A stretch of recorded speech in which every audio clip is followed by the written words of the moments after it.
Lihat bagaimana kesabaran Rasulullah SAW terhadap istrinya. Ada banyak kisah. Salah satunya kisah ketika suatu hari Aisyah ngambek kepada Rasul, marah kepada Rasul. Karena marah kepada Rasul dan tidak disebutkan dalam cerita itu kenapa marah, tapi kita husnuzon Rasulullah SAW orang yang mulia, Aisyah juga orang yang baik, mungkin ada kesalahpahaman atau cemburu. Akhirnya Aisyah marah kepada Rasul, saking marahnya Aisyah minta untuk diizinkan pulang ke rumah ayahnya, ke rumah Abu Bakar As-Siddiq.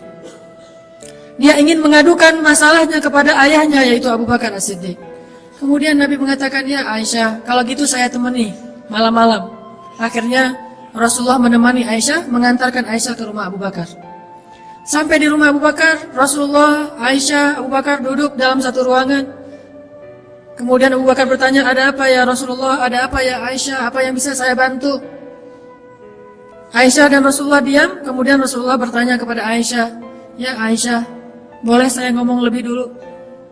Bayangin seorang Rasul, seorang teladan umat ini, sebaik-baik manusia, bahkan pemimpinnya para anbiya dan rusul, bertanya kepada istrinya, ya Aisyah, bolehkah saya ngomong lebih dulu? Bagaimana Rasulullah memuliakan istrinya? Lalu siapa kita yang merasa lebih mulia daripada Rasulullah untuk malu bertanya hal yang sama kepada istri kita? Apakah dengan melakukan itu kita akan menjadi rendah? Sesungguhnya tidaklah seseorang merendahkan dirinya karena Allah, kecuali Allah akan meninggikan derajatnya. Rasulullah bertanya, ya Aisyah, boleh saya ngomong lebih dulu? Lalu Aisyah mengatakan, boleh dengan syarat jangan katakan kecuali kebenaran. Kata Aisyah, boleh dengan syarat jangan katakan kecuali kebenaran. Siapa Rasulullah? Siapa orang yang dia katakan itu? Rasulullah yang tidak pernah berkata kecuali kebenaran. Al-Amin, As-Sadiqul Masduq, orang yang benar dan dipercayai, orang yang diamanah, yang langit saja percaya kepada dia apalagi bumi. Tapi Aisyah mengatakan jangan katakan kecuali kebenaran. Kalimat ini membuat Abu Bakar merasa sangat kecewa kepada Aisyah dan malu kepada Rasulullah, sehingga akhirnya Abu Bakar memarahi Aisyah. Ya Aisyah, bagaimana kamu mengatakan hal demikian kepada orang yang Allah saja percaya kepada dia dan dia tidak pernah mengatakan kebohongan?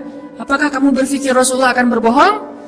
Ketika Abu Bakar marah dan ingin memukul Aisyah, tiba-tiba Rasulullah menahan Abu Bakar dan melindungi Aisyah di belakang tubuh beliau. Ketika Rasulullah menahan Abu Bakar dan melindungi Aisyah di belakang tubuh beliau, Rasulullah kemudian menegur Abu Bakar dengan mengatakan, ya Abu Bakar, bukan untuk ini kami datang ke sini, agar engkau menyakiti istri saya, tetapi kami datang ke sini untuk mendapatkan nasihat darimu. Kemudian Rasulullah menoleh ke belakang sambil tersenyum ke arah Aisyah dan mengatakan, ya Aisyah, lihat bagaimana aku membela kamu. Ini kesabaran Rasulullah SAW. Diperlakukan dengan kata-kata yang mungkin bagi seseorang yang merasa dirinya soleh, ahli ibadah, banyak tanggungan, seorang pemimpin, merasa dirinya mulia, ketika istrinya mengatakan hal demikian di depan orang lain dia akan tersinggung. Tapi Rasulullah malah membela Aisyah, lalu tersenyum kepada Aisyah sambil mengatakan, lihat Aisyah, bagaimana aku membela kamu. Kemudian mereka kembali ke rumahnya dalam keadaan damai.